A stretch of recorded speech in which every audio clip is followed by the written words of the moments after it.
दोस्तों, स्वागत है आप सभी का मेरे यूट्यूब चैनल पे। दोस्तों, काव्या शो का रिव्यू करते हैं। पिछले एपिसोड में हम लोगों ने देखा कि काव्या का जो है इम्तिहान है वो भी उसके ससुराल में, कि उसे एक अच्छी बहू, बीवी और एक अच्छी अफसर भी बनकर दिखाना है। तो वहीं गिरिराज प्रधान ने अपने घर में जो है माता का जागरण रखा और सारा प्रसाद वगैरह जितनी भी तैयारियां करनी है वो काव्या को अकेले ही करनी है, क्योंकि वो उस घर की लक्ष्मी है, यानी कि बहू है।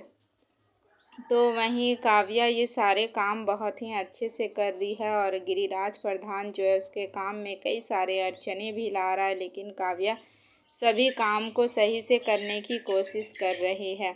वहीं काव्या को किसी की मदद नहीं करने दी जा रही है, जो कि ये सारी साजिश गिरिराज ने की है। तो वहीं काव्या सारे चीज़ों को हैंडल करती है। रसोई का जितना प्रसाद वगैरह होता है, जागरण का, माता रानी का जितना भी प्रसाद होता है वो खुद बना रही होती है। इसी बीच जो है कजरी फ़ोन करती है, जहाँ स्कूल उन्होंने खुलवाया था वहाँ कई सारे गुंडे आकर कई सारे लोग को पकड़ कर ले गए और वहाँ मारपीट भी की। तो फिर और उसकी मदद के लिए कोई आ भी नहीं रहा है, तो काव्या को ही आना पड़ेगा। तो फिर काव्या जो है सारी चीज़ें छोड़कर यहाँ से सीधा वो गांव पहुँचती है और जब वहाँ जाकर देखती है, सीधा वो पुलिस स्टेशन जाती है और जाके देखती है कि कई सारे लोगों को उन लोगों ने लॉकअप में बंद कर दिया है और मारपीट भी कर रहे हैं। तो फिर काव्या कहती है कि इन लोगों का जुर्म क्या है जो आप लोगों ने इसे बंद करके रखा है। तो वहाँ का हवलदार कहता है कि इन लोगों ने शरीफ आदमी से मारपीट करके उसकी ये हालत कर दी है कि वो अपने पैरों पे खड़ा भी नहीं हो पा रहा। तो वो गांव वाले कहता है ऐसा कुछ नहीं है मैडम, हम लोगों ने ऐसा कुछ नहीं किया है। तो फिर काव्या कहती है कि ये लोग बेकसूर है और इन्हें अभी रिहा कीजिए। तो फिर वो हवलदार कहता है कि जब तक आप ऑर्डर नहीं लाएंगी हम इन्हें नहीं छोड़ सकते हैं। तो फिर काव्या वहाँ से बाहर निकलती है और ऑर्डर लेने के लिए जज के पास जाती है। तो फिर रास्ते में उसका टायर भी पंचर हो जाता है, जो कि वो वहाँ इंतज़ार करती है कि टायर बनेगा तो वो लोग जल्द से जल्द वहाँ पहुँचेंगे, लेकिन इसी बीच टायर भी चुरा कर दो लोग जो है भाग जाते हैं। वहीं आदि जो है संतों को काव्या बनाकर किचन में हलवा वगैरह जितने भी सामान है पकवा रहा है, लेकिन यहाँ भी जो है उन लोगों से काम हो नहीं पा रहा है। हलवा जितनी बार बना रहा है वो ख़राब हो जा रहा है या तो जल जा रहा है। और संतों को जो है अलका ने देख लिया है, जो कि वो बात जो है ओमी को जाकर बताती है। तो ओमी जो है कहता है ये सारा बात हम लोग ऐसे नहीं बताएंगे, उसे सभा में ही एक्सपोज करेंगे। फिर वहीं सभी लोग जो है कहते हैं कि अपनी नई बहू और बेटे को बुलाइए, वो भी तो माता रानी के आशीर्वाद लेंगी। तो फिर जो है बुलाने के लिए अलका जाती है उन्हें वहाँ, लेकिन आदि जो है आ जाता और कहता है नया जोड़ा यहाँ आ गया है, आप किसे ढूंढ रहे हैं। तो फिर आदि जो है संतो यानी कि काव्या को जो बना कर लाया है उसे घूंघट ओढ़ा देता है संतों को और कहता है ये बहू आप लोगों के सामने है।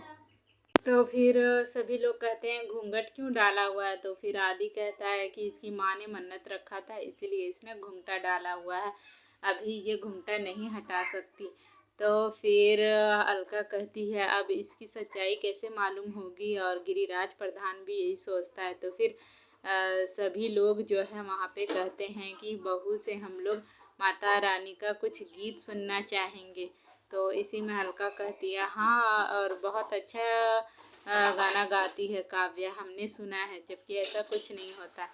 फिर वहाँ सभी लोग मना करते हैं, यानी कि आदि की माँ बोलती है रहने दो, अभी वो शर्मा रही है, उसे अच्छा नहीं लग रहा, वो नहीं गा पाएगी अभी। तो फिर नहीं, सभी लोग जो है वहाँ जिद करने लगते हैं, जैसा कि ओमी भी कहता है कि नहीं काव्या को गाना चाहिए, सभी लोग सुने तो छोटी बहू कितनी गुणी है। तो फिर आदि जो है काव्या को कॉल लगाता है वहीं पर और कहता है कि काव्या तुम्हें कोई भी गीत आता है तो जल्दी से गाओ बस। तो वो कहती है कि हम यहाँ पैदल चल रहे हैं, तुम्हें गीत हम कैसे गा के सुनाएंगे। तो वो कहता है बस तुम अभी मैं यहाँ हूँ, जिस सिचुएशन में तुम्हें गाना होगा। तो फिर काव्या जो है गाती है, तो फिर सभी लोग जो है बहुत खुश होते हैं। वो सभी को यकीन हो जाता है कि उस घूंघट के पीछे जो है काव्या ही है, स्पेशली गिरिराज को। फिर वो अलका को बहुत डांट लगाता और कहता है कि तुम हमेशा बेवकूफ़ ही रहोगी, तुमने सही से देखा नहीं होगा कि वो काव्या नहीं है। तो फिर वो अलका कहती है कि अगर आपको हम पे भरोसा नहीं है तो चलिए हम आपको अभी दिखाते हैं कि वो संतो है, काव्या नहीं। तो फिर वो उसे किचन की तरफ लेकर जाती है और दिखाती है, जहाँ की संतो जो है डांस करते करते उसका घूंघट जो है गिर जाता है और गिरिराज प्रधान उसे देख लेता है कि ये तो संतो है। और यहाँ जितने सारे गेस्ट आए हुए हैं उन्होंने जिद पकड़ ली है कि नई बहू की मुँह दिखाई भी करनी है। तो वहीं आदि बहुत ज़्यादा परेशान है और संतों को किचन में काम देकर वहाँ से चला जाता और कहता है बस तुम्हें यहीं रहना है, यहाँ से कहीं नहीं जाना है। तो फिर आदि जो है काव्या को ढूंढने के लिए उसके पीछे चला जाता है और काव्या को ढूंढ भी लेता है। फिर दोनों साथ में ही जो है जज के घर जाते हैं और वहाँ कहता है हमें आपकी मदद की ज़रूरत है। तो वो कहता है कि अगर कोई भी बात है वो सुबह इस पे हम बात करेंगे। तो फिर आदि कहता है अगर ये रिपोर्टर को पता चल गया ये सारा बात कि किस तरह से बेकसूर गांव वालों को लॉकअप में रखा गया है इतनी रात को, तो फिर आप क्या जवाब देंगे। तो फिर वो जज कहता है उन्हें बताएगा कौन। फिर आदि कहता है मैं एक रिपोर्टर हूँ और उसे तो पता चल गया ये सारा बात। फिर दोस्तों आज के एपिसोड में तो यहीं तक दिखाया गया और देखते हैं आगे के एपिसोड में क्या होता है। अगर आपको अच्छा लगा हो तो प्लीज़ वीडियो को लाइक करें, चैनल को सब्सक्राइब